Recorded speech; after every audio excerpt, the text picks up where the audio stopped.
मध्य प्रदेश में विधानसभा चुनाव की तारीख नज़दीक है।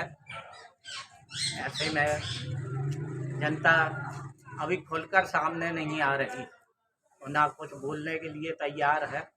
अपने मन में ही वोट डालने की तारीख का इंतज़ार कर रही है। आइए हम कुछ लोगों से बात करते हैं। चुनावी वादे और पार्टी के कार्य किए गए पर एक दृष्टि डालते हुए वो किसका समर्थन करेंगे, आइए हम बात करते हैं।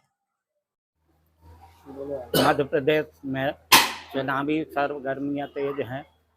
ऐसे में हम जनता का मत जानने आए हैं। क्या कहेंगे आप? कहना यही है, मध्य प्रदेश में चुनाव है। हाँ जी, आज जो है मध्य प्रदेश में जो चुनावी चरण आखिरी समय पे आ गया है, आखिरी पड़ाव पर है। हमको बड़े अफसोस के साथ ये कहना पड़ रहा है कि सिर्फ एक बात दोनों को याद आई 75 साल के बाद, बहन और बेटी और फलाना और ठिकाना, 1000 रुपया, 1200, 1500। महंगाई पर किसी ने ध्यान नहीं दिया आज तक। महंगाई कहाँ से कहाँ चली गई, सिलेंडर कहाँ से कहाँ से चला गया। आप वादा करते हो कि अब हमको सरकार बनाने का मौका दो तो हम ये कर देंगे, वो कर देंगे। पहले क्यों नहीं किया आपने? चुनावी वादाएं क्यों करते रहते हैं और करने के बाद पूरा नहीं करते? सवाल एक बात का ये है कि मुस्लिम समाज को भी इस्तेमाल क्यों किया जाता है? मुस्लिम समाज की रहनुमाई उनके नसीब में नहीं है कि हम जब मध्य प्रदेश के अंदर इतनी तादाद में होने के बाद भी मुसलमानों की कोई नुमाइंदगी नहीं है। मुसलमानों का सिर्फ इस्तेमाल किया जाता है, चाहे वो भाजपा हो चाहे कांग्रेस हो। चुनाव के टाइम पर मुस्लिम भाई दिखते हैं और इसके बाद मुसलमान गायब हो जाता है। मुसलमान गुलामी की जिंदगी बसर कर रहा है। इसमें भी गौर करने की जरूरत इनको नहीं है। ये सिर्फ एक आश्वासन देते हैं कि हम तुमको ये कर देंगे, वो कर देंगे। हमको सिवाय गुलाम के और कुछ नहीं दिया। मैं मध्य प्रदेश की जनता से और खास तौर से मुसलमानों से ये अपील करना चाहता हूँ आपके टीवी के माध्यम से कि तमाम मुसलमान भाइयों जागो और इन दोनों भाइयों को पहचानो। भाजपा और कांग्रेस ये दोनों एक ही थैली के चट्टे बट्टे हैं, सिर्फ मुसलमानों का इस्तेमाल करते हैं और कुछ नहीं। इनसे सावधान रहें, इनके लुभाने वादों पर ना आए। 1000 रुपए देने से हमारी बहनों की जिंदगी नहीं कट जाती। हमारे बहनों को छल रहे जो ये आए दिन ये कहते हैं ये कर देंगे, वो कर देंगे। हमारी माताएं बहनों से भी गुजारिश है, अपील है कि मेरी प्यारी बहनें, आप जिंदगी भर कमाई अपनी कमाई से पलती पोसती रही, उसी तरह आज भी अपने कमाई पर निर्भर रहें और इन मक्कालों को सबक सिखाने के लिए इनका बहिष्कार करें। दूसरी पार्टियों को देखें, दूसरी पार्टी के लोग भी और प्रत्याशी है, उनके समर्थन में आप लोग वोट मतदान करें। इन दोनों को नाकार दें।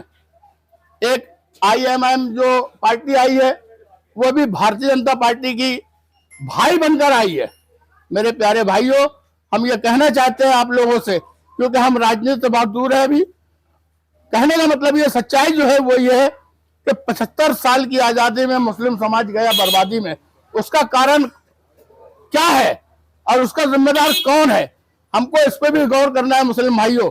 खास तौर से हम आप लोगों से ये कहना चाहते हैं कि मुस्लिम समाज के लोग हमारे साथ ये जो दोहन कर रही है दोनों पार्टी, भाजपा और कांग्रेस, ये दोनों एक ही है, चेहरे बदल बदल कर आ जाते हैं।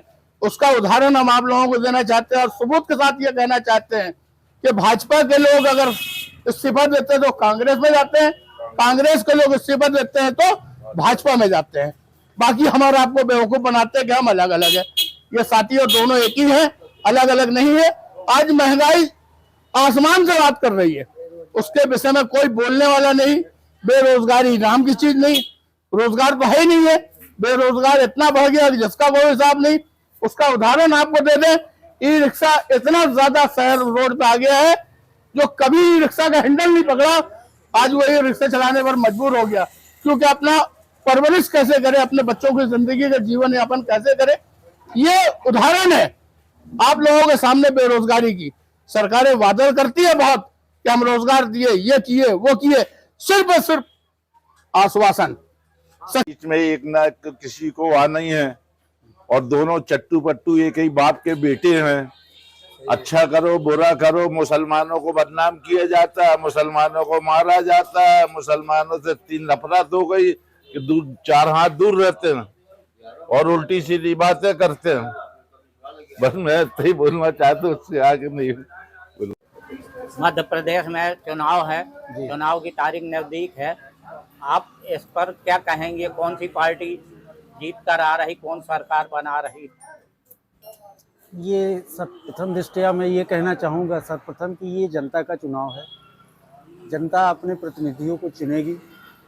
अब इसमें कोई पुरजोर या दावे से ये नहीं कहा जा सकता है कि कौन सी पार्टी जो है वजनदार है और कौन सी नहीं है।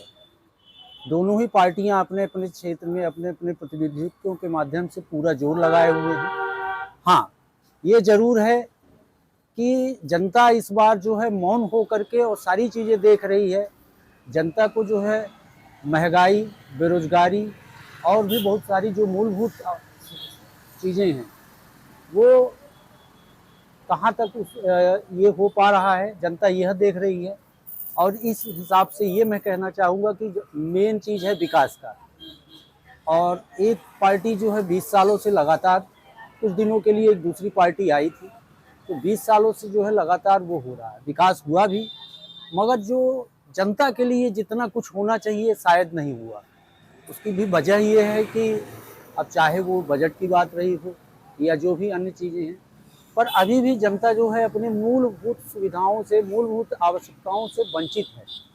तो अब ये जनता के ऊपर निर्भर कर रहा है। आगामी 17 तारीख को बैलेट अपना किस पे वो करेगी। दोनों पार्टियों ने अपने अपने चुनावी वादे किए हैं। दोनों ने जनता के लिए अपने वादे किए हैं। अब उसको देखते हुए क्या हो सकता है? अब ये देखिए, बात जो आप मैनिफेस्टो की कह रहे हैं, चुनावी वादों की बात कर रहे हैं, उनने जो अपने संकल्प या घोषणा पत्र दोनों पार्टियों ने जारी किए हैं, तो एक पार्टी का तो पिछली बार से भी वो है। अब वो पार्टी को जनता देख रही कि कितना खरे उतरे। अब रही जो दूसरी पार्टी है, उसने भी अपना चुनावी पत्र जारी किया। अब हो सकता है अगर उनको मौका मिले, देखते हैं कि वो कितना उस चीज़ को फुलफिल करते हैं या उतना अपने वादे पे खरे उतरते हैं। तो अभी प्रथम दृष्टया क्लियर रूप से ये नहीं कह सकते हैं कि सरकार किसकी आएगी, कौन सी पार्टी सरकार बनाएगी। सारा कुछ जो है जनता अब चीज़ों को समझने लगी है, देखती है।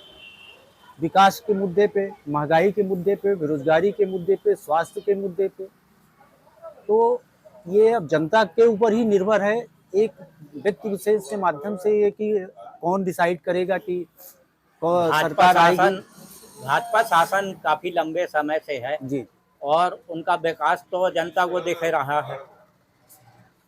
तो वो किसको वोट कर सकती है जनता? अब लुभावने वादे और दूसरी वही है। अब पार्टियों को- वही तो मैं कहना चाह रहा हूँ कि पिछले 20 सालों से तो एक पार्टी विशेष का जो है तो सरकार रही और हमेशा उन्होंने चुनावी अपने वादों में जो कहा, अब वो जनता जान रही कि ये पार्टी कितना इन अपने वादों पे खरी उतरी है। अब रही दूसरी पार्टी, उनने भी वादा किया है। हो सकता है जनता कुछ चमत्कार करे कि चलो भाई 5 साल इनको भी देखते हैं। तो ये जनता पे है और आगामी 3 दिसंबर को सब कुछ खुल के सामने ही आ जाएगा। आपका नाम? मैं अधिवक्ता राजीव कुमार पाठक हूँ।